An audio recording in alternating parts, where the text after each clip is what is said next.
Monday, and I want to welcome DeeJae to the stage.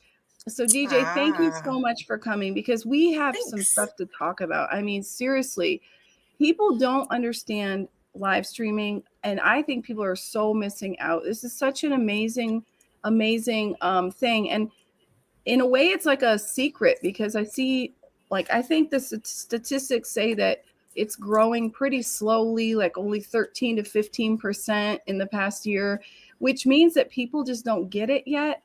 And that opens up a lot of potential for experts like you to come in and show people the power of live stream, right? Ooh, yes. So you must be. So by the way, there's going to be kind of an echo. So I'm going to keep my phone away and just talk kind of louder. So I'm talking into my mic so it goes into the recorded audio, and hope that people can still hear me because my phone can carry pretty far. But I just want you to know, don't put your phone right next to your computer speaker, right? Because then it's going to I had that with one guest and it started doing that really interference thing, right? I'm feeding you into my ears, but I can only hear StreamYard, and I'm talking into LinkedIn audio. Perfect, guys. So let's just cross our fingers. It's been a little choppy, but maybe LinkedIn will allow us to live stream in video and audio at the same time, like have an audio room and that would be so awesome to have a dual thing. But at least they've added, we're talking about accessibility, at least they've added captions. Beautiful, right? That's great. That definitely makes me want to go ahead and participate more and be more active on the platform. Yeah. So let's talk a little bit about accessibility because like I was saying a minute ago, I think that people don't really know. I mean, right now there's something really cool that's trending on LinkedIn, which is like a caption challenge. Have you seen this? It's going around. There's a hashtag, and people are saying, please caption your videos. And I love that. And the problem though is that I see all these comments to those posts. It's like, bravo, good job. Yes, this is a great challenge. But what about the people who are commenting but don't do it or don't know how to do it, right? And so that might actually turn some people even away from video because they're like, oh, now I'll be shamed if I don't put my captions, but they don't know how to do it.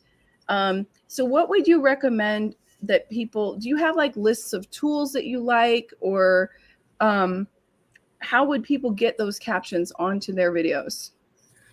I'm sure that so first, I'm not a TikToker and I don't do Instagram Reels, but I know that Reels capabilities now has the captioning added. So a lot of people can record in their Instagram, use the captioning tool, and then save the video, right? Just like TikTok, right? Does TikTok have that auto captioning, or you can add the captioning while you're making the video? Yeah, but I'm not doing directly anything on TikTok. What I do is I record. No, it's just record the video itself. Right. Or now, as another tool, perhaps you could use Descript. So it's kind of like a tool where you can talk. And do you use Descript so I don't have to give a lot of back? Yeah. Okay. No, if you name it, we don't need you to go into a tutorial today. That's I don't want to force you in that direction, but I definitely would love to just, what I should probably do is put together, I should ask live streamers like you who especially know more about accessibility and ask for a list to put together and share with my audience. Maybe I'll do that and I'll put it in the show notes later on. Yeah. I mean, I've been through a lot of hoops, right? Trying to find out how to use Otter. I'll do that and I'll put it in the show notes later on. Oh, that's neat. That's me. Gotta love it. Multitasking, technology is really difficult. I understand. Absolutely. Yeah. But there are different tools, and I found that it takes multiple. That's why it can get really complex, right? That's why it's not simple. That's why people say, so how do I get captions? You can copy and paste. If you're doing video editing on your computer and you can enter the captions, people don't want to go word for word listening. So you can use an auto transcriber like that, or you can submit to Rev, right? Rev does stuff like that. But I like Descript because Rev is amazing. It's rev.com,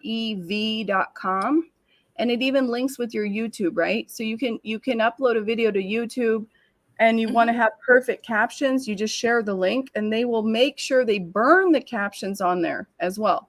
That's something that's harder to do for most people. That's amazing, right? But I love Descript because in Descript you can burn those captions in there. And that's what I was saying. Like if someone does, and someone, let's say they don't have Descript, right? You have software that you have to pay for once you get to the level where I like to use it and having all the extras when we, find software that we like. But if people know how to use their Instagram and they're trying to make a basic video and that's something that they're already comfortable with, don't shy away. Use what you got or use what you know how to use, right?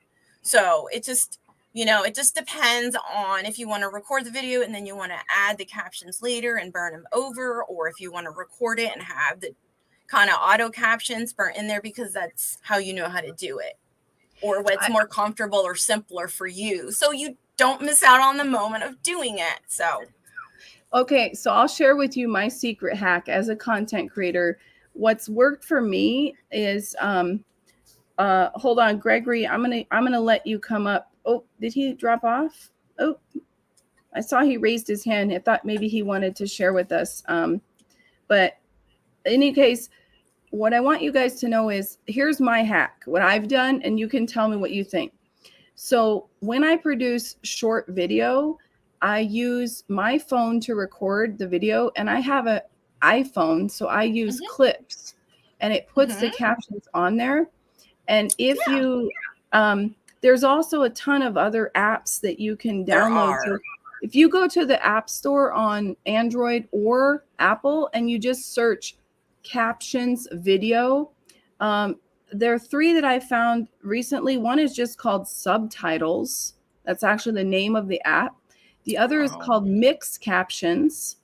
And the third is called CapCut. And CapCut I just found out about today from, shout out to Ilya, what's her last name? I forgot. I love CapCut. Yeah. And Subly is another thing that you can use where you can also, Subly I used to use in the past, but you only get so many minutes. So it really depends how much content you're going to create, how often. Well, that's what I wanted to say is those are like short videos. So if I'm doing a TikTok style video, like a short under 5 minutes, I find that you can use all those apps. But if something's long, like I would be doing a longer video, YouTube will add the captions after about 10 minutes. And you can go back in and manually just, fix anything. I would not just take them as is, because I think it was Hawana who posted about this, how funny, how it will change the weirdest things. And so, don't be lazy. Go back and click subtitles and then edit. Listen to it and make sure that your video is good, right? You just do your due diligence. But if you're too busy to do that and you have the budget, you can just share the YouTube link with rev.com. So for longer videos, if I'm in a hurry, I'm like, I've got a 30, 40, 50-minute video, I would prefer to pay rev.com because my time is more valuable than me sitting and trying to manually edit every mistake. But the YouTube by itself is getting better. It's just, please don't think that that's the actual solution. That's just like, emergency situation. And then you have to go back in and manually fix it, or you have to give it over to Rev. Because ultimately, if you're putting out content, but it's full of mistakes, then it's almost like you don't have captions at all, right? Mm-hmm. Or Zoom. We forgot to even mention Zoom now that has the transcribing and the caption. Okay. So people that do record podcasts also use Zoom a lot, right? It's a frequent, familiar virtual space. But here's the problem with Zoom. So Zoom, I have tried the live transcript and that didn't really work for me. What worked for me was Auto AI. And Auto AI, you can pay for an account and it will very easily integrate into your Zoom. And then the transcriptions are decent. But if you just take, so Zoom now offers you live transcripts so that people who are hard of hearing can participate in a Zoom call, and the captions are in real time, but they're not that good.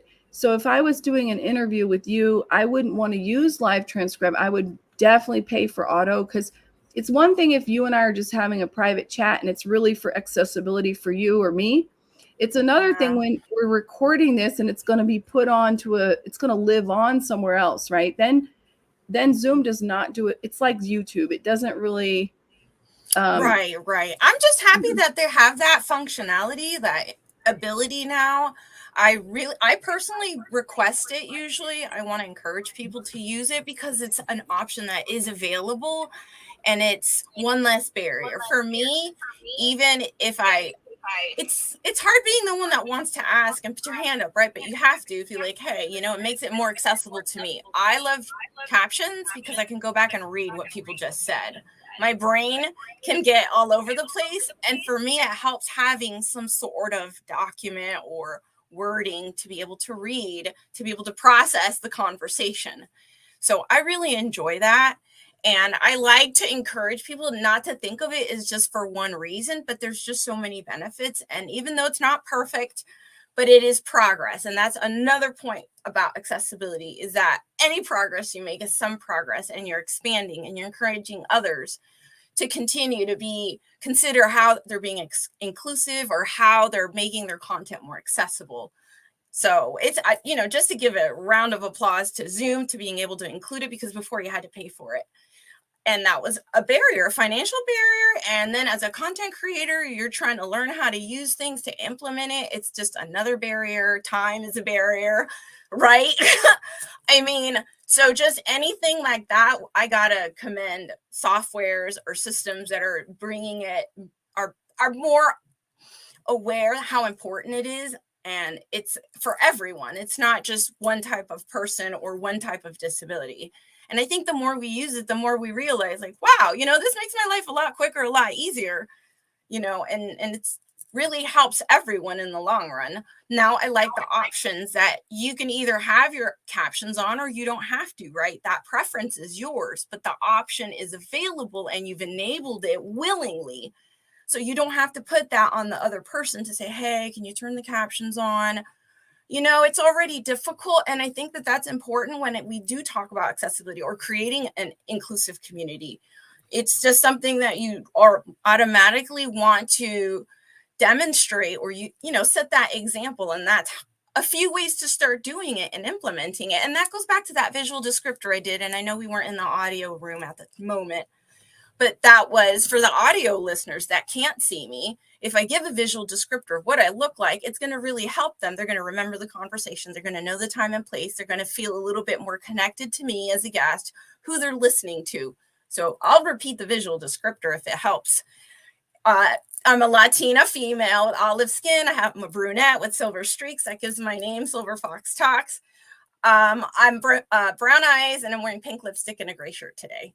So it just kind of gives someone a visual description of what I look like to enhance their experience. And it's not just someone that is visually impaired, but it could be just any auditory listener or any audio podcast. And that's something I'm going to specifically talk about at PodFest, to making their content accessible, to understanding the depth of accessibility and how it's so much more than it's for the hearing impaired captions. And, we have to burn it for them. It shouldn't be that kind of mentality, if that makes sense. So I love everything you said, and you're really giving a lot of value, because I didn't even think about describing physically for someone who is vision impaired what I look like. So that's something I should start doing as well on my podcast. So while you were talking, I pulled out my pink lipstick that I found hidden behind my computer. I was like, oh, look, she's talking about her pink lipstick. So let me put on some pink lip gloss as well. And I've got these big, funky pink earrings on, like dangly earrings. Little crochet puffballs. I love them. There we go. And I'm completely red-faced because I got sunburned today, because it's already evening here and it's very hot outside. So for me, I'm very fair-skinned and blonde with blue eyes. So I go outside, immediately I come back in pink-faced. But I love, love, love everything you've said. And what you said about not just making it for like on a person because of a disability is so true, because I come from an international family, so I have a lot of family members who don't really speak English very well. So either they speak with a strong accent themselves, or they don't really understand English fluently. So whenever they watch English movies, they put on the captions just so they can read, because it helps them to make sure they understand or they're being understood. If we had a Zoom call, they would put the captions on because they feel like it'd be easier for the communication. And the third group of people are the people who are watching or listening while they're at work. Remember, we are streaming right now and doing the audio event on a Monday on LinkedIn. And so I assume that a lot of people are kind of discreetly, like, put in their AirPods and they're like working, but they've got like one AirPod in to listen to this, or maybe they're, watching. And so basically they've got to keep the sound off. And this has happened to me so many times when I used to commute before COVID. I was consulting with a big company, and I had this morning commute on the train, and I would hang out on LinkedIn during that time. And I remember that I would just scroll past videos who didn't have captions, because I'm like, I need the captions, because I'm like, engage with them, right? You can't consume them. Right. Because the train is loud. I can't hear. So even with my AirPods, I was like so I'm like, I just really need those captions. Okay, sorry, my little guy's in here. See, I'm like, no. Oh, yeah, right, you've got a little kiddo as well. All right, and is he a podcaster yet? No, he shies away from it. Oh my gosh. Well, with web 3, right? I mean, everything is changing, and so great. Audio is growing, live streaming is growing, and I think one of the things I wanted to make sure to talk about today with you is how we can use these tools for our brand. Because remember, okay, you're the exact opposite of the person I interviewed this morning. So this morning I had an Australian interview. When I say this morning, remember, for me it's already nighttime. This is whole international things happening. So I've been up for like the past, since 5 a.m. And so I interviewed someone from Australia this morning who is an author, and he is one of LinkedIn's top writers. He, has book deal offers and all kinds of amazing writing. And I asked him, is writing still a viable career? Because, I challenged him. I said, as you know, look, TikTok is the fastest growing platform. So if I'm a content creator and I'm looking at my options, what I'm hearing from social media experts, like the social media marketing conference, and a lot of people, is you should be making TikToks, you should be making reels. More specifically, when I say TikTok, I'm actually referring to reels that you can use on TikTok, Instagram, and now YouTube Shorts. Shorts, yep. I kind of suspect LinkedIn might roll out something like that. I mean, with their whole creator thing happening, it wouldn't surprise me. They took away stories last year, but they said they would bring it back. They were going to improve it. So there's a slight suspicion that we're going to see something roll out that's similar to Reels, especially since I've seen a lot of the people in the creator program are from TikTok. So people who are now in the LinkedIn creator program are people who already have an audience over on TikTok, and LinkedIn is kind of curating them here on the platform. So with all the things happening, right, it's like a lot of people are terrified of video. And if Vicki O'Neill would be here, she did an excellent video challenge last week, and talking a lot about self-confidence on camera. And so for people like you who are on camera a lot, it's not an issue, but you're a rarity. There's so many people out there. I just asked Vicki how many people she coaches. She's made it a point of helping people feel comfortable on camera, but there's so much benefit. So you know, Absolutely. we need to add video, right? To Yeah, encourage people. It's fun. And, yeah. you know, we need more video for your brand. How have you seen, like, what's your experience as a live streamer, either with yourself or with Yeah. people you worked with, growing as a brand using live stream? I love this question because it video, it has a lot of power. And I think we all heard that, right? The power of video. And people discuss a lot of what is going on. Like, people see you, they can hear you, they see your mannerisms. Now, if you're not over editing, right? And that's why I love live streaming, because it's raw and it's real time and there is no edit button. You're going to get to know me in raw form, right? There's not going to be those cuts. Now, video is great because you still can get a creator's personality. I'm not saying that you can't, because that's still part of the editing process, includes creativity and your brand. But it's all that should be considered to build your brand and around your brand is the power of video, whether it's pre-recorded or not, right? Now, I love to talk about live streaming because the conversations you can have, who's listening in on LinkedIn audio, if they want to raise their hand, if they wanted to share, if someone was in the chat, they can give their opinion or their experience. You can implement it into the conversation. You can build community quickly, and you build rapport, right? You're building credibility for your brand. You're talking about the things that you claim that you know. So people can challenge you, right? People can see you. Like, you ask me a question, I have to answer it in real time. There is no, like, let me write it down, let me Google search it. It's either you know it or you don't. And I think that has so much power in it.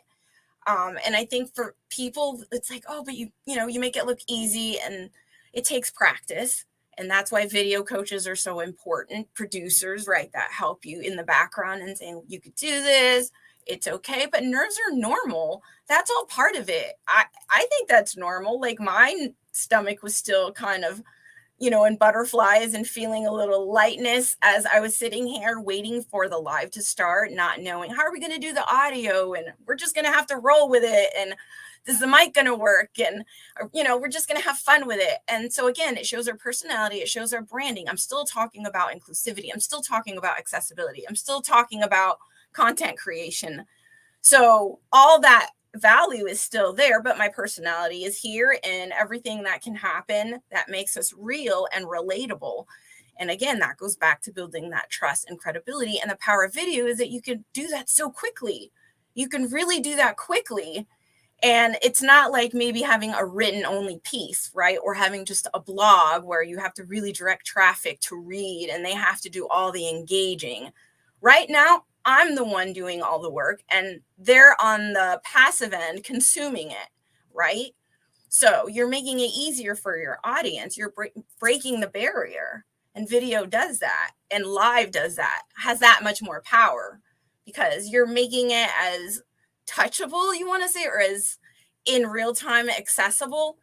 And it can create, there's a lot of power in that when you engage with somebody and you have a moment of insight or clarity, or wow, you connected the dots in some sort of way, and that that's going to push you further ahead. That it's going to make your brand more valuable, your business more valuable.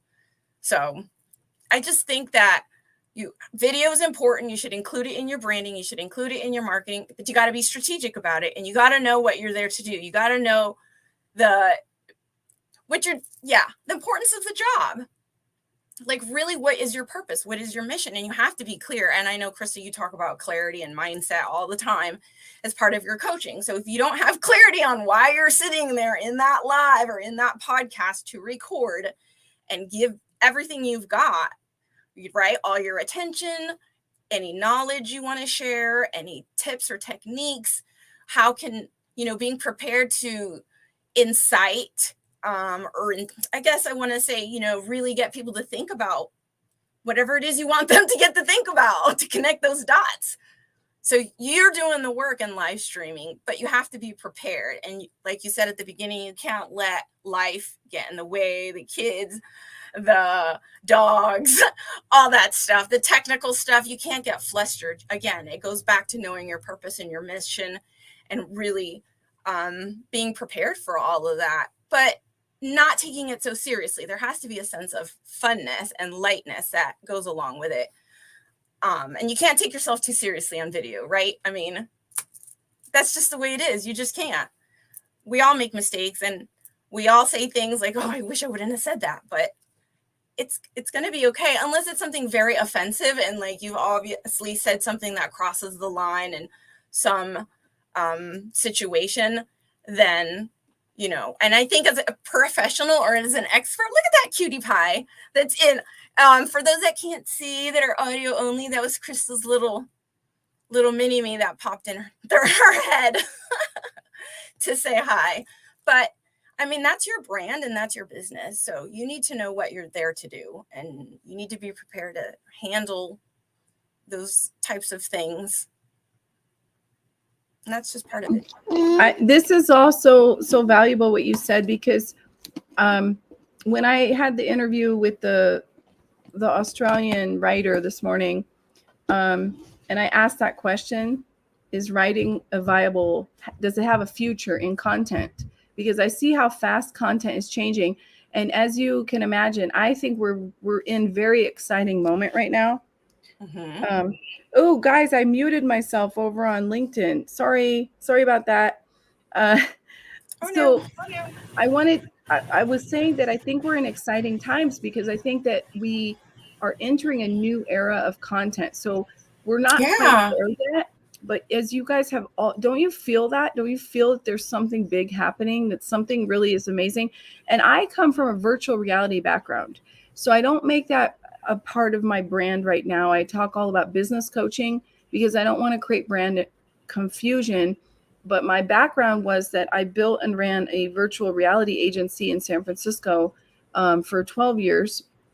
And then I sold my shares and didn't know what I wanted to do next, took a break, and then said, I want a life of total freedom, like Tim Ferriss, the 4-Hour Workweek, where I just have 0 employees. I'm creating content. I'm like coaching or consulting or writing books or something like him, right? So that's why I've built this business now, to help other people create lives of freedom, creators, experts, coaches. And what I've seen is, you know, writing has changed completely. So content used to be a lot about writing, and there's like blogs are still a big deal, by the way. They're still a big deal. Mm-hmm. But what we've seen in the past couple of years is people are shifting towards short. So anything that's really long doesn't get a lot of traffic. Like, just think about LinkedIn blog posts. Come on. What was the last time you wrote a LinkedIn article? And I'm not talking about newsletter. Newsletter's really, really new. But just like a LinkedIn article doesn't get any traction, right? It's got, LinkedIn abandoned that long ago. So we know that people want to consume almost like tweetable, bite-sized knowledge. And they want it to be portable and accessible so they can take it with them. So instead of being like a book that you buy and you put it on your bookshelf and you feel guilty when you look at it because you're like, someday I'll finally finish that book. Audio is amazing because we are on the go. We're in our cars. We're exercising. We're maybe like multitasking, like we're cooking. Sometimes I listen to podcasts when I'm cooking. Me too. Or like right before bed, and I'm just like, I'm just gonna turn off the light, rest my eyes because I've been looking at a screen too much, and I'll just listen to something, right? So I think it's super important to understand. And one thing you'll probably hear at Podfest, but I just am fascinated by this. Podcast followers are the most loyal customers ever.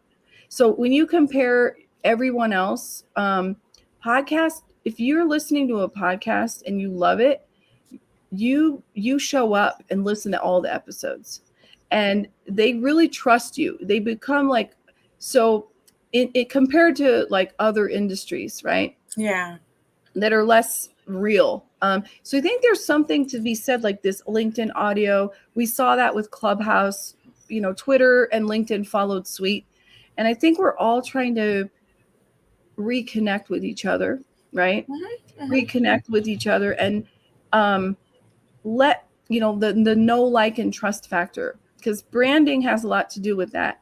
And it's so much easier if we're on video, on camera, or you hear my voice. I mean, there's a reason why people like Joe Rogan have such high popularity, because like him or hate him, or Gary Vee, but you see them, like they make content that it feels like they're in the room with you and they're not speaking fancy. You know, I had a coaching call today with this woman, and she like is like, here's my landing page and here's what I'm gonna like sell. And I read it back to her and I said, would you ever say that sentence to another human? Like, can you imagine looking me on a live stream and saying that sentence, what you just wrote? And she's like, no. And I'm like, well, then erase it. Because for me, we have to have a voice, but it has to be so simple. People don't want overcomplicated, you know. I think it's not in style anymore to sound smart, right? We don't need you to sound smart anymore. We need you to give value. And there's a big difference between sounding smart and being smart, right? You can be very, very smart, but you can say it in a simple way. Different kinds of smarts too. Right. So live streaming is really amazing because you can see the person, you can hear the person, they can't hide, so you know that they're real. It's not edited, it's raw. That's why I think people really love stuff like Joe Rogan, because of that, right? So, and I think it's just going to get bigger and bigger, to be honest. And I think people who are afraid need to hire coaches, reach out to you if you're open to consulting, if you help people with consulting, because I think, by the way, I think people are polarized by tech. So I coach a lot of people who are afraid of tech. And we love tech, though. Me and you love tech. Right. No, but look, I'm not good at it. But it is hard for a lot of people. Right. And as a person that works with people with disabilities, I heard that tech is so difficult. It's hard, and that goes back. Hey, Gabe, it goes back to that experience of not being able to access information, being intimidated of all the hoops you got to jump through to get stuff done, to access information. You know how frustrating it is when you can't just. I always share 2 clicks, just as a 2-click method. Think of it, like you want least barriers, right? For them to do anything, to give people the opportunity to get information, to really provide the opportunity so they can access whatever it is. So that's what I said. Like, I think, if you think of it, like, is this at least within 2 clicks? Then at least you're somewhat on the right track of making it as easy and as simple as possible. Clear message, very direct, simple language is always good for accessibility anyways within the community. You don't want to, just give them a bunch of verbiage that people don't understand, or just talk in ways that are just not relatable or not human the way we are. We're not politicians. We're not in politics. Okay, guys, we're here to inform, entertain, and add value. But mostly just to be ourselves. And that's the beauty of, like, I think people who are terrified of the tech, we need to somehow take that away from them and be like, I believe in figuring everything out. So when I started my podcast in 2019, I had absolutely no plan. I didn't even, this is crazy, I didn't even have a computer. So I had, my computer had died, and it was like in the shop. And I was like, you know what? I said I was going to start a podcast this month. I don't care. I'm going to start a podcast. So I used my phone, and I had a software, Anchor, where I could just record from my phone. And I got in my car where the audio is muffled. And I just recorded with my AirPods and everything. That was it. And I'm like, this is my first podcast. Closet. A lot of people go in their closet. Right. I have one of my friends recorded her entire audio book in her closet. She literally put her, and so I think, people have to stop thinking that perfection is something we care about. In fact, if you think that my kid coming into my stream, or me being like running late because one of my kids has COVID and had to talk to me urgently, or the audio isn't perfect, listen, we're all a work in progress. We're trying. Sometimes it works out perfectly. Other times it's not as cool. So if you're just going to judge people on these small things in life, you're going to be very quickly alone with no friends, because no one is perfect. You don't give up on people. You stick with people. And, we talked about judgment, and I'm like, I'm so anti-judgment. Like I am the one who's going to laugh if you have whatever's happening. I'm like, you know what? It's all good, right? In the end. Because we're only getting better. We'll always improve. And when people think, oh, I can't. So one of the funniest things I've heard is, I can't start a live stream show because I need like a $3,000 a month producer. And I'm just starting out. I don't make money yet. So, the live stream would be to get clients or get interest, but I can't afford to have a fan. And I'm like, look, exactly. You don't start out with the $3,000 producer. You start out scrappy. You start out it's going to be messy, and you're going to take a dirty training. You're going to find a way. Lots of bumps and bruises along the way. Right. And then you're going to get the clients because they love you, not because you have a bad microphone. That goes back to building your brand, right? You're building you're building your credibility, and you're being consistent. You're proving your consistency. People really respect that, and that builds trust. I mean, video does it. You show up, you continue to show up. So even though I'm taking a break of my own show, I'm still showing up for you, Krista. Yay. I know. It's like you can never get away. As soon as you tried to take a break, I'm like, would you come on my show? And you graciously said yes. Of course. Well, I mean, my break is for me. And that's about live streaming, right? Like, you're the host. I'm just the guest. I get to have fun and talk about what I want to talk about, my passion and my purpose. And, help educate, help inspire, help motivate people to go after those dreams and to build communities and, consider others and be understanding, and don't be judgmental, and just consider how you can grow with others. I mean, we all need each other. We need our community.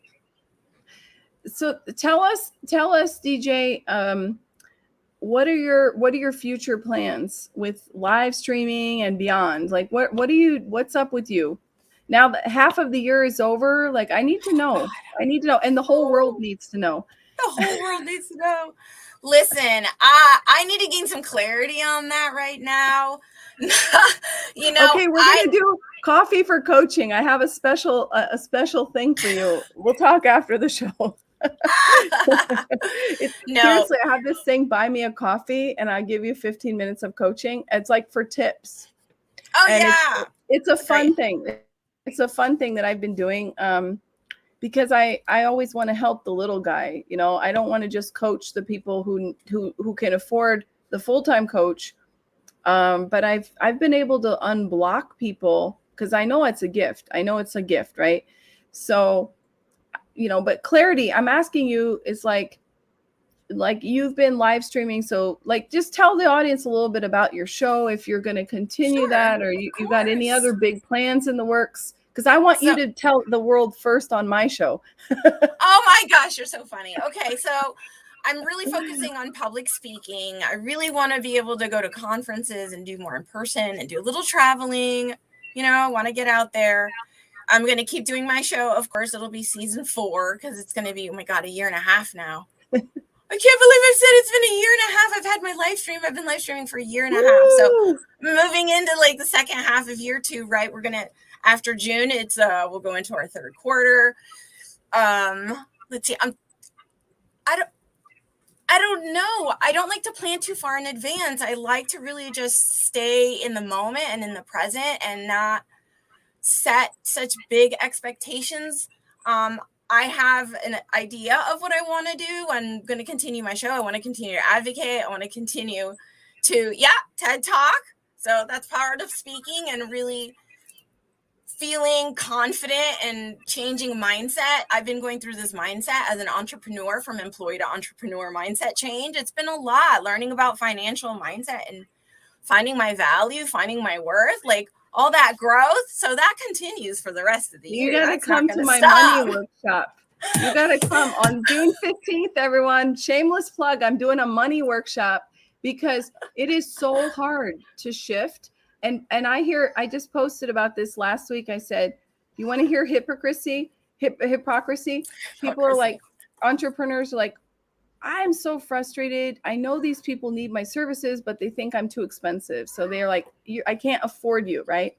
So then I'm like, that's so bad. I can coach you to talk about how to overcome those obstacles and get the pricing you deserve. And then the person tells me, but I can't afford you. You see? And I'm like, Yeah, there we go. You got to invest in yourself first, though. You got to invest in yourself. You really do. You have to. You won't attract the people. Like if I don't hire a coach, I'm a hypocrite because I'm telling you to hire me. And I'm like, you need coaching because coaching can help move you to the next level. But everyone has a next level. So when you're just starting out, maybe your next level is starting up a really bare bones live stream without any fancy tech, without, paying for a producer. And then you level up. So then once you go all in and you're like, I love this. I see the results. I see it's going well. That's when you hire a producer and then you're going to level up, right? But we're all on this journey. So, but where are you at on that journey is the difference, right? So, people always, what's interesting, DeeJae, is that it's all or nothing in many people's minds. And that's what we're talking about, money. Like it's all or either I'm rich or I'm broke. All right. And the same with live stream. It feels like people are like scared to death of live stream. So it's either like, oh, I'm going to when I'll start a podcast or show once I've got like all this money. And I'm like, do you understand that live stream or confidence, right? Yeah, it builds confidence. You become a better speaker because editing your own videos is such a pain, or paying for editing is such a pain that you stop saying So if you said or so or like every 5 minutes or like, you're gonna be so sick of your own voice by the end of a 40-minute podcast episode. You're just gonna stop talking like that, and you're gonna take a deep breath where you used to say or so or you're gonna be like, because you don't want to have to edit it later. So it will make you a better speaker. It will make you you'll have more self-confidence. And most importantly, what I've found from podcasting for the past 2 years, I took a break because my dad died and I had a horrible time for a while. But what I found from this whole experience is that the more you show up for others, the more people show up for you. So if people know that you've got a weekly show at a certain time and they're interested in that topic, they understand who are you serving, and you're like, I'm doing this for you, then they'll show up. Yes. And I think it's important to note that not everyone's going to show up every week. I mean, that's not really logical or realistic. So you have to know that you're going to go and what reason you're really doing it for, right? You're giving information. Again, you're doing growing your business, building your brand, building credibility, all those things. But, you're making micro content. You can make content from it, from the evergreen, the long term, like the longer version. So it really is so multi-purpose when you record one hour, and you can get so much out of it. And it is worth the time, or it is worth the money. You have to pick what it is for you. Yeah, well, I think there's two types of people. There's long-term thinkers and short-term thinkers. And if you want to win as an entrepreneur, you have to become a long-term thinker, because in the short term, you're putting out weekly free content, and you're probably, it's going to take a lot of work. I was talking to someone in the DMs about starting a podcast, and I said, I'm going to explain this to you. It's simple but hard. Because it's simple because really you just have to know your audience. You'll know what they want to hear about, or you'll know who they want to hear from or should hear from. So for me, that's the easy part. But editing, getting the graphics done, getting it out there by a certain date, putting together the editorial calendar, repurposing. So, shout out to Juana, who's here in the audience, who is a podcast repurposer. Amazing. Let's put her up on the screen here. Love Juana. Got to support her yes, small business. So if you guys have, for every excuse you bring at me that you don't have time to do something, I've got people or resources to help you. So Juana is a great, hire her if you guys want to repurpose your podcast, but you're just like, that's a roadblock for you. She's an amazing writer and she's really on top of it. She knows how to maximize the value of your podcast.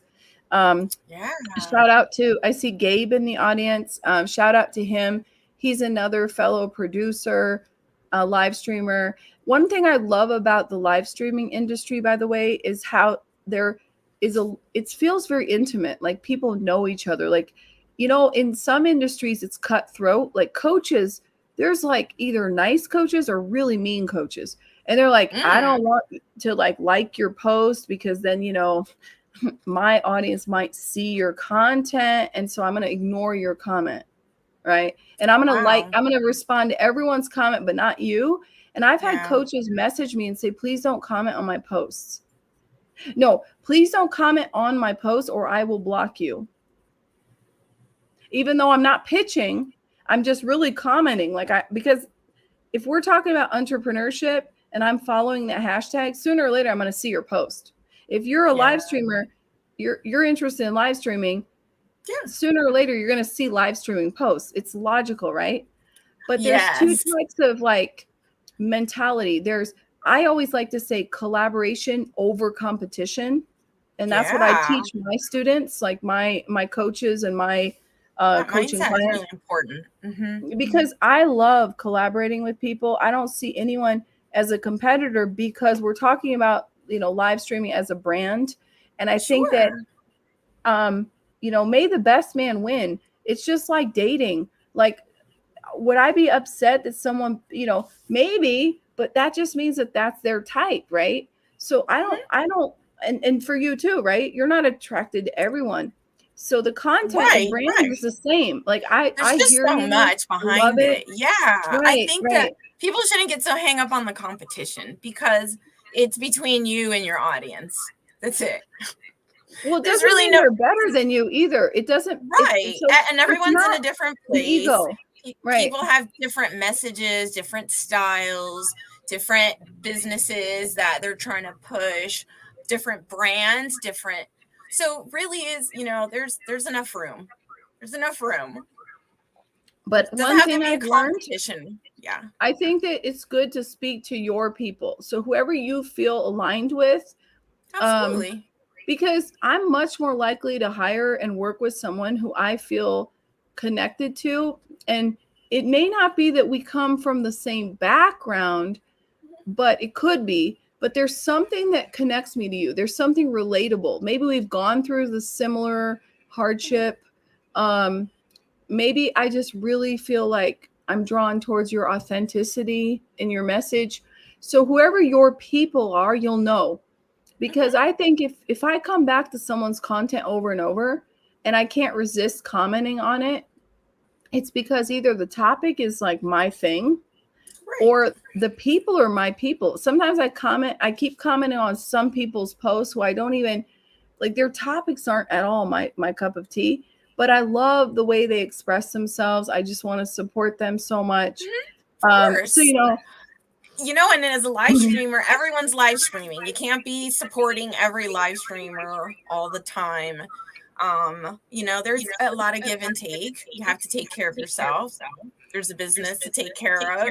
You have to take care of your audience. So it's a lot, but it shouldn't stop you from utilizing these mediums to enhance your business and build your brand and continue to really, build what you need to build for yourself, for your family. Well, no it's definitely you, right? We're in a very interesting phase, so we'll see where it goes next. But I just wanted to bring you onto the show because I think that too many people are afraid of live streaming, and they should not be afraid. You know, I like to say this thing. It's called start scared. Start scared, I was because scared. You know, everyone should be a little scared when you're going to do something important. You're scared, right? I mean, any of you ever gotten married? Talk about being terrified, right? I mean, you're happy but terrified. You know, all the important things in your life, you'll be scared. It's normal. You should be scared. That's fine. Mel Robbins, right? She talks about fear and her, like, the rule about changing it into excitement. And I've used that technique myself, right? Like, you get all those feelings and it's like, I got to overcome those feelings and really, like, transform it into something positive to get through this. I don't want to give up. It's worth it.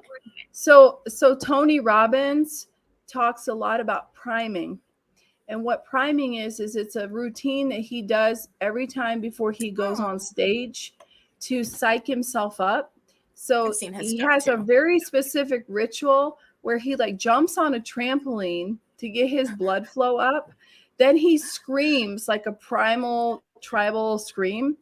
Then I think he hits his chest. I mean, I've seen videos of this, but I can't remember the sequence. I've only seen his Netflix, and I've heard his wealth wounds, his 7 money wealth wounds. I've heard that talk.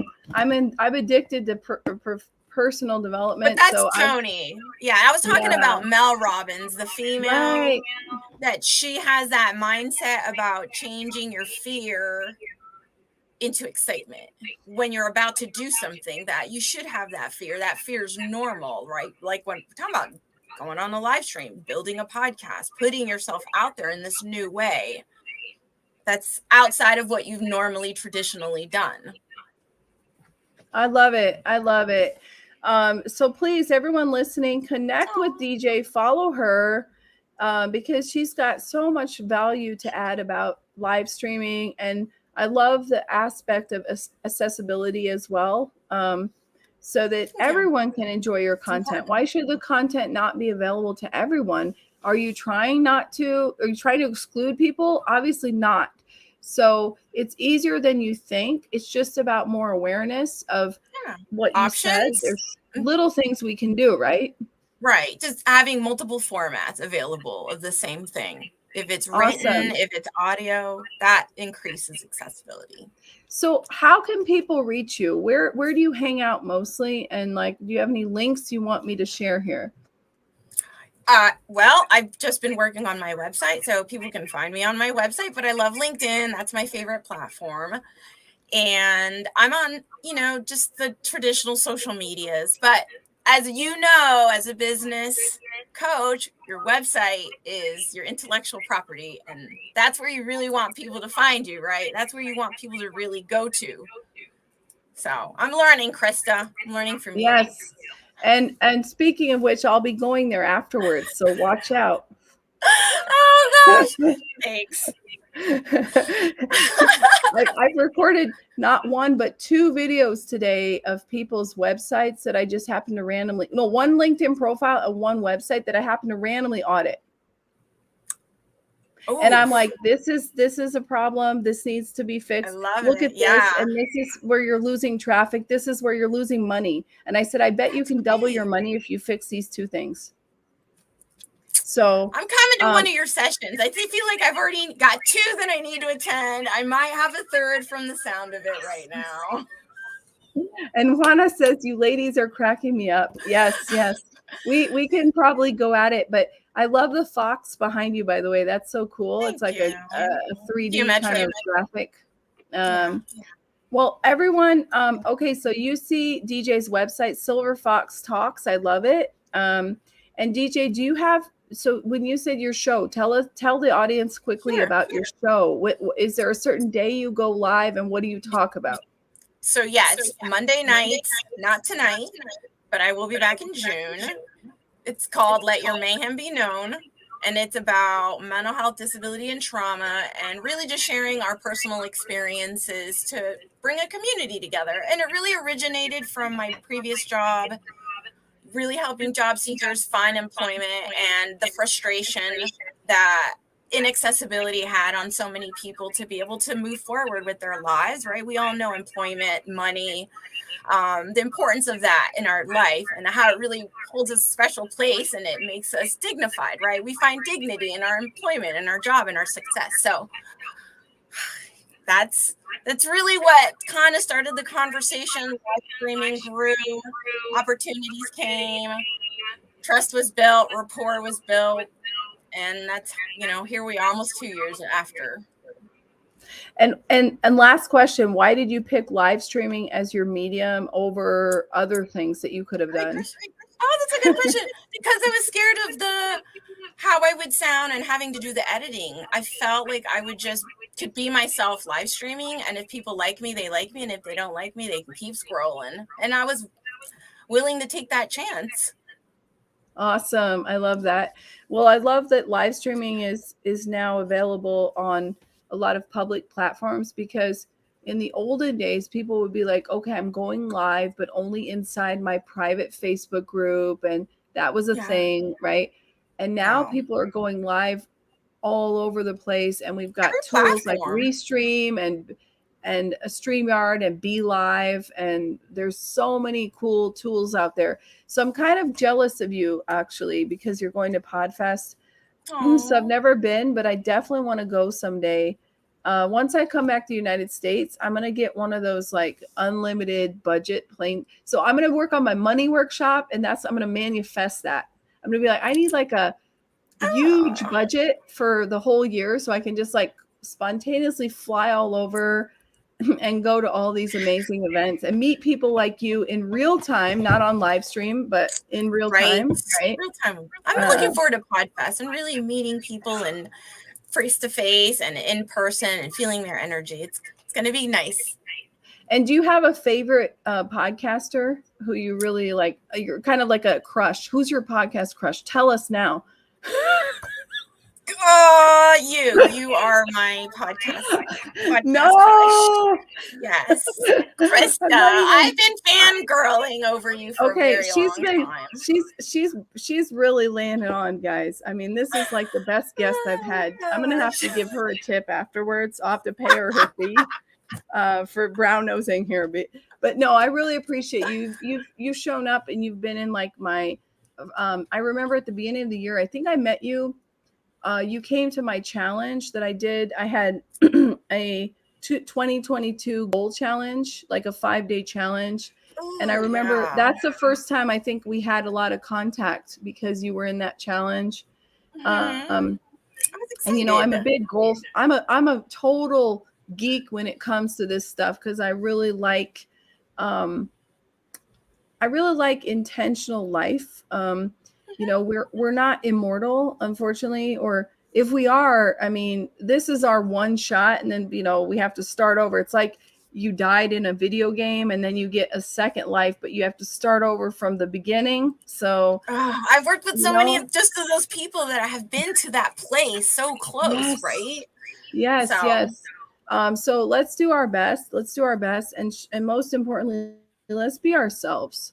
So if we want to end with one thing about, because this is tying into live stream plus branding, when I think of live stream plus branding, I totally feel that's the most important thing, right? I feel like being yourself, whereas on the other things like Instagram, we can put a lot of filters. In fact, I've had some conversations with people. I'm like, that I didn't recognize you because I met you in real time, but in your Instagram feed, you've always got so many filters on. Mm-hmm. You don't look like at all yourself, right?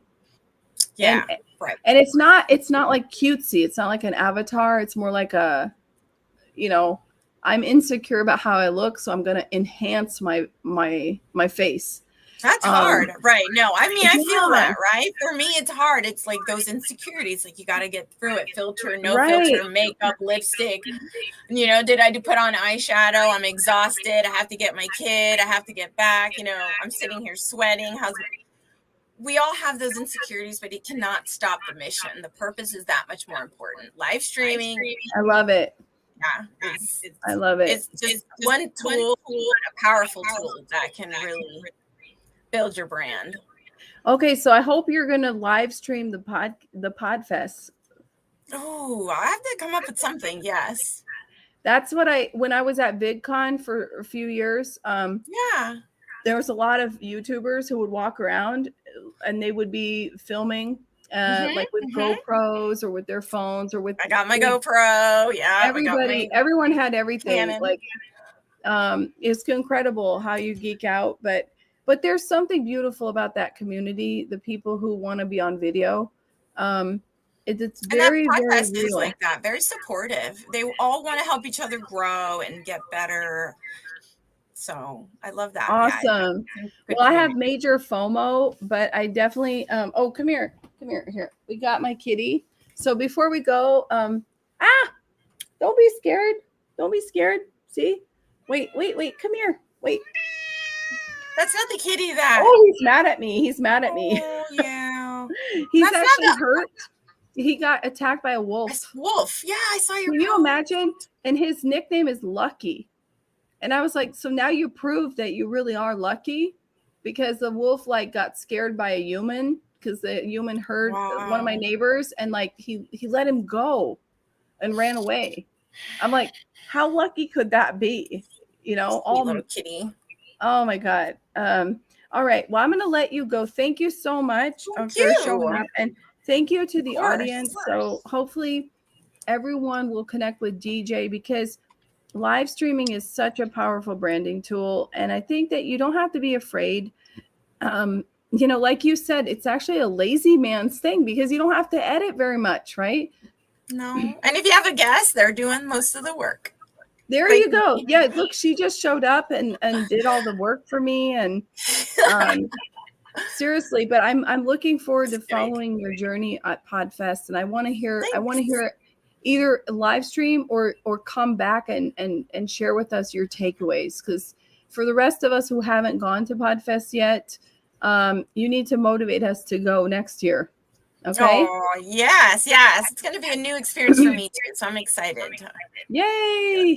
Okay. Well, thank you so much. Have a great day, and everyone connect with her. Go to silverfoxtalks.com. For those listening who can't see her title here on the YouTube. And we'll see you around soon. All right. Thank you. Thank you.